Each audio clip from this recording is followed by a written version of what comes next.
my podcast on real relationships. My name is Sophie Passon and I am a relationship expert, international speaker and best-selling author of a book, Your Other Half.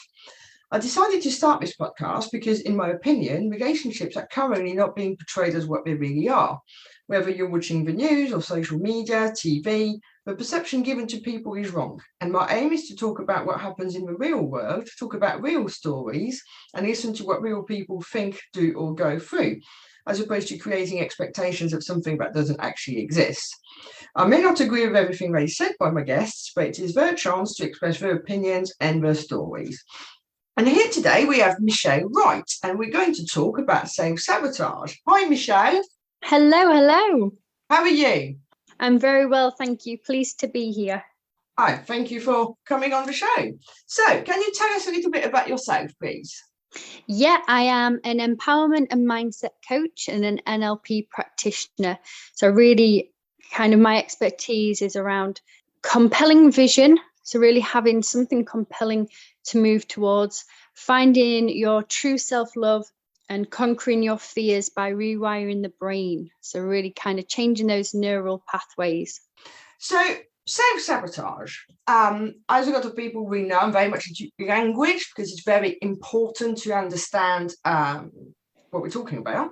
So I Googled the definition, and basically behaviours or thought patterns that hold us back or prevent us from achieving what we want to do. So tell us a few examples of what that would look like. Yeah, there's a lot of signs of self-sabotage. Some of the most common ones that people might relate to is being too hard on yourself, so really doubting yourself and your capabilities, maybe saying things like, I can't do this, being a perfectionist, so things may never be good enough and it's just unrealistic. Fear of making mistakes and things like that may lead to low self-esteem, feeling lonely, having anxiety, depression. And the main one I would say, Sophie, is procrastination. So waiting until the 11th hour to do a task. So completing tasks, you may really put them off. Just as an example, a lot of the time it may be excuses and our beliefs saying that, that it's just too hard, too complicated, I don't understand, I feel overwhelmed and tired, which actually leads to higher levels of stress and so on. And I think there's others as well, like, self-medication, comfort eating, or comfort drinking for that matter, self-harm, or just like change. I find that change is something that people fear a lot, and especially if they know that they need to change something, then we find every single excuse under the sun to not, and that's where the self-sabotage really comes in. They might not see it as self-sabotage, but it is, because they're holding themselves back, aren't they? Yeah, definitely. 100% agree with you there. And the problem with that is that all of these behaviours really mean that you end up being unfulfilled. And it's understanding, I think, like everything, it's understanding what's behind the behaviour. Why are you procrastinating? Why aren't you doing this? Why aren't you changing what you need to change? And a lot of the time, I suppose, as human, what we want is a way out, or an easy solution, isn't it? Yeah, definitely. The easy way.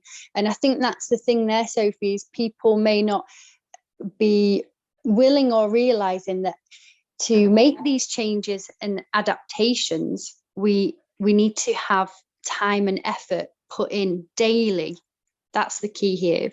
Don't you think, though, like I look at, obviously I never know everyone is going to be targeted by these ads, but because obviously I've got my own business, I get targeted by, business ads, shall we call it. And every time it's like, how to make 6 figures in 5 days. And because you keep on seeing this, even if you don't believe it, unconsciously it's being fed to you all the time that, you're not doing well enough because you're not making 6 figures in 5 minutes or 5 days or whatever it is. And that's not helpful, is it? Because we're being bombarded by certain things that raise your expectations and your beliefs of certain things that should be happening where actually there's no way. Yeah, it's interesting that you say that, because it's, yeah, target marketing with that as an example, and I get that as well. And it's people making assumptions to what people want. So it's like fast paced, everything fast for We a want it certain. fast. Yeah, Amazon, you press the button, it's there. Back in the day, you'd have to go to the shop or wait about 2 weeks for something to arrive. yeah. So it's like this fast result. But the question is there, what actual result do we want? What is it that we want the outcome to be? And this is the thing. People often plod through life as opposed to having genuine goals. Yes, I like to say it as dabbling. We might dabble in a lot of things, but we may not master something. And to master it is where we really take it to the next level, and we accelerate and we focus and hone in our attention on maybe one or two things in particular to become an expert. And that's where I've seen a lot of magic happen. And I think, the question that people really need to ask themselves is, if we take someone who wants to lose weight, Mm-hmm. is your behaviour actually aligned with your long-term goal? Because, yes, you've got the pleasure of the packet of biscuits or whatever, which is immediate, but long term, is it really going to make you happy? Yeah, it's interesting, especially with that example, and I hear that a lot. But if it comes back to self-sabotaging, then if we're doing that, then we really won't feel like doing the things that we actually want to do, because that might be too much effort. So yeah, eating healthy or exercise, if depending what areas in our life we've been self-sabotaging, it might show up within symptoms, maybe emotional and physical, that put us into this kind of mindset of, oh, I can't be bothered because of X, Y, and Z. So yeah, we won't focus or set boundaries, healthy boundaries, or a schedule to actually complete these things that we want. And then you enter the vicious circle of, oh, I failed anyway, so I might as well carry on failing and have, a packet of crisps as well, sort of thing. And, Yeah. it's the downward spiral, isn't it? Yeah, and that's also to do with overcommitting and overdoing it. It's take it back to the being realistic, healthy eating. Some people are so hard on themselves and so strict and have all these rules, and they're firm and they must do this. But they then set themselves up for failure anyway, long term, don't they? Yeah, because they may be focusing on everything they can't eat, but how about focusing on everything that they can do, eat and exercise wise? And yeah, changing that focus is really important. It's a game changer. It's first of all, for self-sabotage, obviously you need to be even aware that you're self-sabotaging. But I think it's also self-awareness of yourself. Like, for instance, I tried to lose a load of weight last year. I've only achieved half of what I wanted to achieve, and that's fine, because it went slowly and I'm still there, so that's fine. But I know that I struggle with not having food that I fancy. If I think of something, I've got to have it. So with that in mind, it's not conducive to losing weight, is it? So I had to counteract it by right, if you want it, you've got to pedal it off. So it was exercise bike and just pedal the calories until they're off, and then you can have it. But if you don't know yourself, that's again leading to self-sabotage and failure, isn't it? Yeah, and I think the what you've said there of the awareness is really important, because making small changes really leads to bigger changes. So even having that mindset of, oh, I deserve it because I've pedaled it off, it can also be quite damaging in a way, because when you look at the calorie intake and things, 70% of weight loss, just as an example, is Nutrition.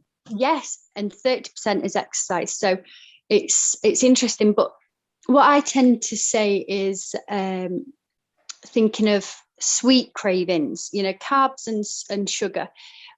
What is it that you like? Okay, well, I love crisps or I love chocolate. How can I make them healthy? Well, I can make vegetable crisps and I can get 70 or 80% cocoa and make homemade truffles with banana and avocado. So just by taking that time and effort, which is really a quick Google search or YouTube, is life changing. But this is the word, effort. We always feel like that certain things are too much effort or too difficult. Sometimes I see people who are like looking for a partner, and it's just things like, I don't want to go on dating apps. It's just too difficult. I can't be bothered anymore.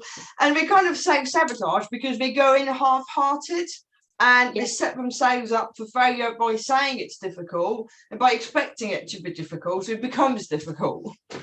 Yeah. And what I say to that, Sophie, is it true? Because we can all coach ourselves in this area or any area of our life. Is it true? So if we say it's too difficult or it's too complicated, just pausing and actually taking that time to realize what am I thinking, what am I saying, that in itself can be a pattern or a behavior. And that goes back to some of the self-sabotaging behaviors of, okay, what do I start but don't finish? And that's a common one that I hear a lot. And so just ask yourself, is it true? And I guarantee 9 times out of 10, it won't be true. And there is a way. And the other thing as well is questioning why you put off certain things. Is it because actually you don't want to do them? I think this is more probably in a work kind of environment. Is it that actually we're not so aligned with what you want to achieve? Is that why you keep on putting it off? Yeah. Having the why is really, really important. And if you don't answer that, then you're less likely to change. So yeah, I agree there with knowing your why to motivate you and move you forward. But if your heart's not in it or you're not passionate about something, then you're less likely to be motivated. So for example, weight loss is a great example. What is it really deep down, maybe not even in your subconscious, but asking yourself, is it because you want to look and feel good? Or is it you want to feel healthier? Or is it that you want to live longer and watch your grandchildren grow up? Yeah, and sometimes it's also that, you don't even believe that you deserve to be happy. I see that quite a bit with people where they might be confident, they might have all sorts of really positive behaviours, but the self-worth is so low. And they don't in that way kind of believe that they can be happy. It's like they've been cursed or something. Yeah, I hear that a lot.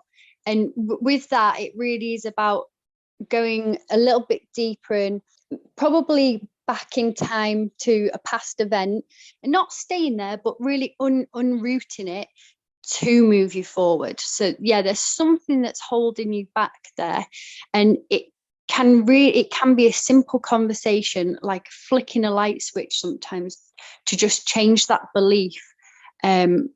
And I've witnessed it many times, especially with using NLP tools. Yeah, it's really helpful. And this is the thing, the triggers of self-sabotage behaviours are often our own faults. Either the way we perceive the reality around us, which is not, again, necessarily true, but also something that I think most people do, even if they think they don't. Most of us do it unconsciously, is comparing ourselves to others. A simple example of this would be going through Facebook, scrolling mindlessly, and actually, let's be realistic. You've got 2 types of people on Facebook. You've got the really negative, that everything we put is bad news, or you've got the ones that only put the good stuff in their lives, that gives you the perception that everything's wonderful. And if you're going through hardships, this constant feed of, oh, look at me, look at me, look at me, look at me, can make you feel like, oh, you know what I mean? Yeah, I do. And that's the word there that I love, Sophie, is perception. Because it's kind of like an iceberg. On the top of the surface, everything may seem beautiful, calm, whatever you want to see it as. But then underneath there, or behind the scenes, there is actually a much bigger thing or problem or something else that may be covered up. And so that's what's important for me, knowing who you are and how you want to show up, and being truly you, authentic and transparent, so people can relate and know that we are all human at the end of the day, and we all have negative thoughts and self-sabotage, but it's really about what we do to. But most people do not want to do that because they don't want to be judged. Yeah, judgment, failure, and rejection, I would say the top three fears or scarcities that come up a lot. Mm-hmm. One of the things I find interesting as well, this isn't a friend of mine. It wasn't someone I know, but a friend of mine, sometimes was telling me, oh, this person, oh my God, they've got all this, and oh my God, they're going there, and I'll be doing this, and blah, blah, blah. And she was shocked to discover one day that actually they were splitting up and going their own ways, because everything they'd been feeding through was so positive that everybody was shocked. Mm-hmm. Yeah. And this is where that perception is often distraught, sort of thing. So with that in mind, we've got to remember that when we see these things, they might trigger self-sabotage behaviours without us even realising it. And that happens through our own self-talk.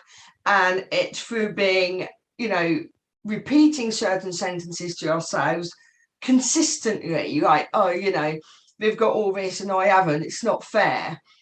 We may not realise we're doing it, but then if we're doing it too much, it can lead to behaviours that stop us from even getting what we want. And that's especially true in relationships. Yeah, completely. It's really damaging, and it can be so easy just flipping that negativity and creating a new belief or an affirmation of I can do it, I will do it.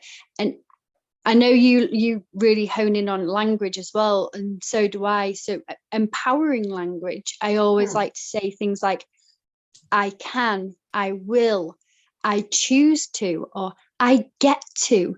It's this idea that the world is working for us rather than against us.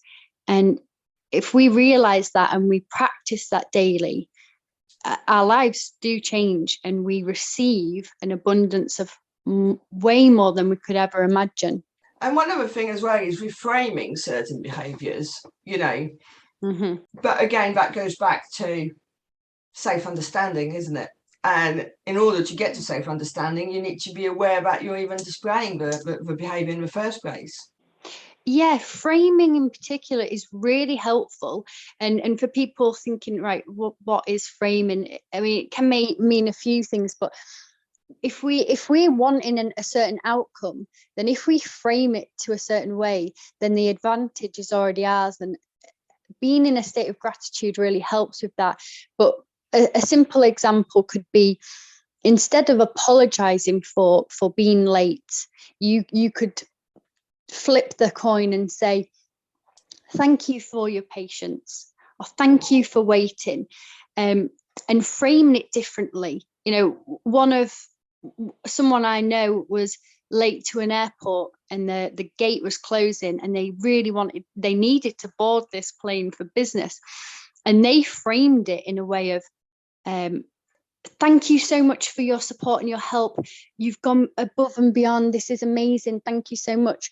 And the manager hadn't even been called over at this point, but because it's framed that way, the manager then thinks, okay, what's good about this situation? Long story short, they got through on the kind of large, the big item section, the large items section. They managed to get their baggage on, and all because it was framed in a positive way. So I hope that is helpful as well. Yeah, it's one of those, isn't it? It's also how you interact with people to a degree in that particular example, because Mm-hmm. obviously saying sorry, I'm not saying don't say sorry, but by saying sorry, if that person had got there late, they're admitting fault, blame, whatever, Mm-hmm. by saying thank you for waiting for me, you've done so much for me, you're making the other person more inclined to be positive, where otherwise it's all negative, isn't it? It's, oh well, yeah, you're Yeah. late, goodbye, sort of thing, you get the next one. Yeah. But I think one of the things that's also difficult with self-sabotage is that sometimes we can be in the wrong mindset, and I think that Mm. we also have to acknowledge that's a thing and that it is okay. If you take the example of diet, for instance, there are sometimes where you're just not in the mood. You know that you've got a lot of events coming up, for instance, Mm-hmm. and you're like, do you know what? I'm just going to be, I'm delaying this and I start again at some point. Sometimes for writing, for whatever, you might not, the juices on flowing. And I think sometimes instead of beating ourselves up for not being in the right mindset, allowing ourselves to not be in the right mindset is also crucial. I love this that you've brought this up, Sophie, because I was speaking about this the other day. Yeah, listening to ourselves and really being in tune with our body and what it needs is so important, and having that intuition, and that does take practice, because the kind of main thing here is, how do you know if it's an excuse or not? Yeah. And when we learn to be in tune, we know, and we can be honest with ourselves, because we can then be more productive. What I tend to say, and especially to myself, is stick to the plan, not the mood. Mm. Especially if you are running your own business, or you may work alone a lot, it's having a schedule in place to follow really is important. And then, yes, if for whatever reason, and it's a valid reason and not an excuse, that something needs to shift and change, then that's great. Yeah. But when you say I'm not in the right frame of mind, or I'm not in the mood, that there is a reason why you've got to that point. But as well, there's the part in our brain that actually does shut down, and it cuts it off. You see this a lot of the time, where people may self-sabotage to the point of burnout. And so realizing that we are maybe leading that way, or going on that path, is really important to prevent it, because the brain just shuts down and goes, nope, not doing anything now. And if we're not careful, that's where our whole day can be ruined and ruled by these thoughts, by these patterns. Yeah, and I think sometimes, like when I'm really struggling to get motivated, what I often do is say, right, you do 10 minutes, and then in 10 minutes you reassess. And half the time, more than half the time, you've kept going past the 10 minutes without realizing. It's because, it feels too big. So if you're chucking down, it's much easier. And also, you're Yeah. kind of giving yourself, it is about not being too hard on yourself and giving yourself permission, to listen to your body, as you just said. Um, Yeah. but I think there's that, and then there's also when you know you're procrastinating and you know all what you must do, but Mm-hmm. you're just still not taking action. Yeah. Yeah, that is the problem, and comes back to the why. And when we apply meaning to something, then that's our motivator. Mm. There's so many tips and tools around this. One simple one there that just came to mind when you said about, I do something for 10 minutes. If it takes less than 2 minutes, do it straight away. Yeah. And keeping it fun and making it simple is also a great way of getting over procrastination, and especially overwhelm. If we streamline and simplify things, we're making it more realistic. And once we get the results that we want, and they're good results, we have more confidence. So then we do it more. Yeah. Yeah. And I think one of the behaviours we talked about or touched on briefly, but I want to talk about a bit more earlier, where we often self-sabotage, is with change. We can get completely paralysed because we're too scared of making the wrong decision. So instead we do nothing. Yes. Yeah. So trusting, that comes back to the trust in yourself and your gut instinct. You know, we've got our brain, our heart, and our gut. And when they're all aligned, that's when we make the best decisions and faster decisions, which determine the quality of our results. And that's what we really want. So, yeah, I always see it as a bit of a triangle of actions plus mindset equals results. And there's a lot to be said within that. I think the other thing is right for decision making. I think, you know, sometimes we can get not just overwhelmed by how big or small we feel that decision is. You know, like I get some people saying to me, I don't know whether to leave this relationship or not. You know, that's a massive decision in itself, isn't it? That will affect your life one way or the other. And then because we're too scared of doing anything about it, we do nothing. And then 17 years later, it's still there, sort of thing. But for other decisions, the ones that are easy, so to speak, or not as life-changing, I find that the flipping a coin and doing heads or tails often give us the answer, because whichever one it falls on that you didn't want it to fall onto, you get an immediate like, oh no, kind of reaction. So you know that the decision is to be the other thing. Yeah, I like that one. Or while it's spinning in the air, you know, if you throw it at a good height while it's spinning in the air, you will instantly know. But as well, Sophie, it can be as simple, just speaking back to simple terms, like we know everything that we want, we know. And it's as simple as, are you a hell yeah or are you a hell no?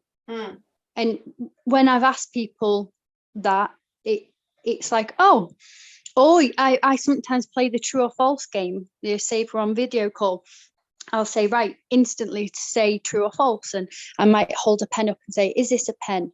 Is my name Michelle?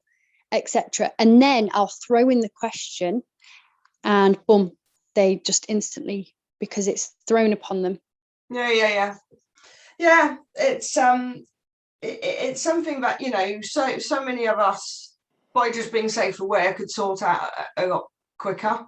And not, I find that people just delay their lives just through fear of doing wrong or right, and as a result they just get it wrong, basically. Yeah. And if people, that I guess that's a way of saying, like, learning to know what you want and who you are. It's putting you first and learning to say no.